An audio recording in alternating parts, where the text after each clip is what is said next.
Sir, আজকে SSC তরফ থেকে অযোগ্য যারা দাগি তাদের লিস্ট প্রকাশ করা হয়েছে, কি বলবেন? এটা তো একটা অসম্পূর্ণ লিস্ট, যতটুকু আমি খবর পেয়েছি। পুরো লিস্ট তারা বার করেননি, পুরো লিস্ট বার করতে হবে। এবং এই লিস্টটা বেরোলেই বোঝা যাবে যে তৃণমূল কংগ্রেস কিভাবে দুর্নীতি করেছে এবং কিভাবে তারা গোটা রাজ্যের শিক্ষা ব্যবস্থাটাকে লোপাট করে দেওয়ার চেষ্টা করেছে। সেইটা তথ্য অনুসন্ধানমূলক সাংবাদিকতা আপনাদের করা উচিত, খুঁজে বার করা উচিত।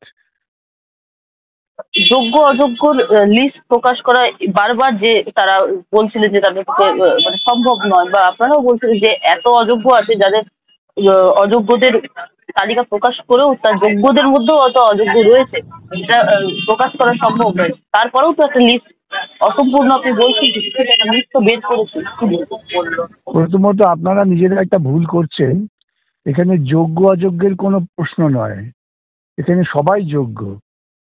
একদল তারা সরাসরি দুর্নীতি করেছেন, আরেক দল সরাসরি দুর্নীতি করেননি। এর মধ্যে কেউ অযোগ্য কেউ যোগ্য এভাবে নির্ণয় করা যায় না।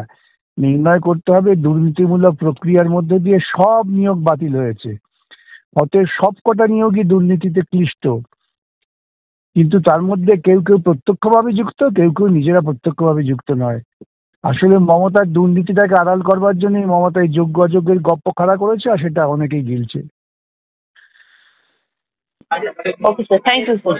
আরো ভালো ভালো খবর দেখতে সাবস্ক্রাইব করুন বাংলা হান্টের ইউটিউব চ্যানেল।